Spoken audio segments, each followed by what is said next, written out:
Assalamualaikum warahmatullahi wabarakatuh. Anak-anak, apa kabar semuanya? Semoga semua selalu dalam keadaan sehat walafiat ya. Amin ya rabbal alamin.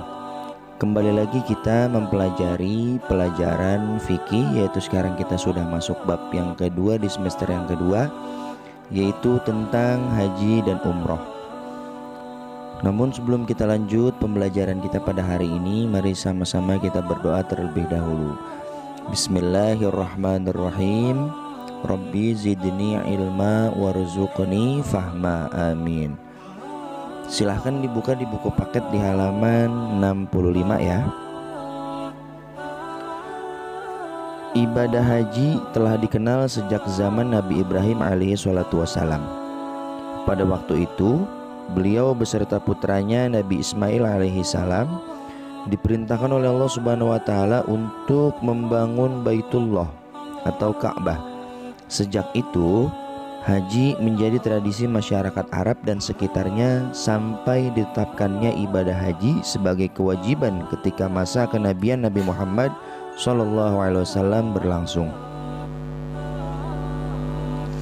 Kemudian sekarang kita akan membahas pengertian haji dan umroh. A. Pengertian haji dan umroh. Ibadah haji dan umroh merupakan salah satu ibadah yang paling berat karena memerlukan kesiapan seorang dari berbagai hal, yaitu dari segi fisik, dari segi materi, dan lain sebagainya. Itu memerlukan kesiapan yang amat berat.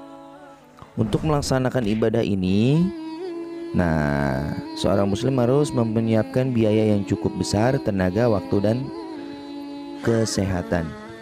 Dengan melihat beratnya ibadah haji dan umroh, setiap muslim yang melaksanakannya harus benar-benar ikhlas, hanya mengharap keridhaan Allah Subhanahu wa taala, agar pengorbanan yang besar tersebut benar-benar diterima di sisinya.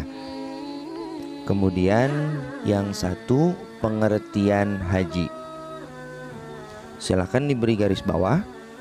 Haji berarti berkunjung ke Baitullah atau Ka'bah untuk melakukan beberapa amal perbuatan, yaitu ihram, wukuf, tawaf, sa'i, tahallul, dan amalan lainnya pada masa tertentu, demi memenuhi panggilan Allah Subhanahu wa taala dan mengharap ridhonya. Ibadah haji merupakan salah satu rukun Islam yang kelima yang diwajibkan kepada setiap orang Islam yang mampu melaksanakannya.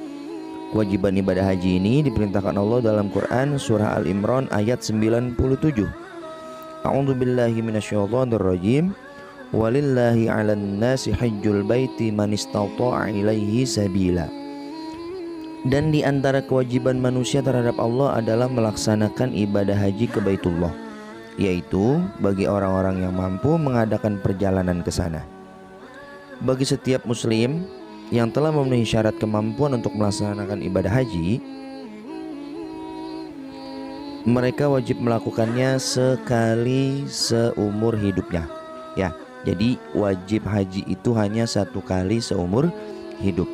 Selebihnya itu adalah hukumnya sunnah. Maka dahulukan yang wajib dibanding yang sunnah. Ketika kita sudah melaksanakan ibadah haji yang pertama kali, maka yang kedua tidak perlu kita melaksanakannya lagi kalau kita meninggalkan kewajiban-kewajiban kita yang ada di rumah kita. Ketika kewajiban kita di rumah sudah selesai, barulah kita melaksanakan haji yang kedua, yaitu hukumnya sunnah. Adapun bagi mereka yang memiliki kemampuan untuk berkeinginan melaksanakan ibadah haji untuk yang kedua kalinya dan seterusnya, ibadah hajinya merupakan sunnah semata. Nah, di sini dijelaskan ya. Di sini ada hadisnya, al-hajju marratun faman zada fahuwa tatawwu'un. Haji itu sekali dan barang siapa yang melakukannya lebih dari sekali, maka itu sunnah. Hadis riwayat Abu Daud dan Ahmad. Haji merupakan suatu ibadah yang telah ditentukan waktunya, sebagaimana puasa Ramadan.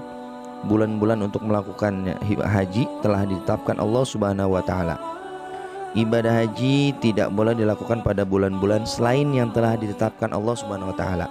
Silakan digarisbawahi, yaitu bulan Syawal, bulan Zulqa'dah, dan bulan Zulhijjah. Ya, di sini Allah berfirman, Al-Hajju Ashhurum Ma'lumat. Musim haji itu pada bulan-bulan yang telah dimaklumi.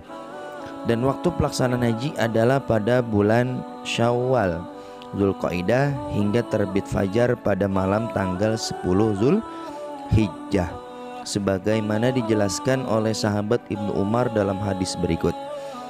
An Ibnu Umar qala Ashhurul haji Sawalun wa Dzulqa'dati wa ashrun min Zulhijjah.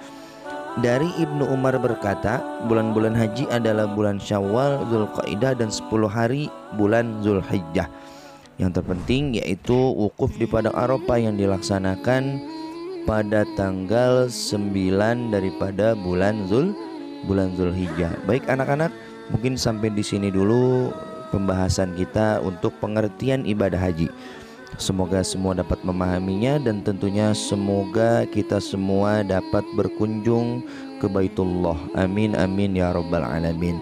Wassalamualaikum warahmatullahi wabarakatuh.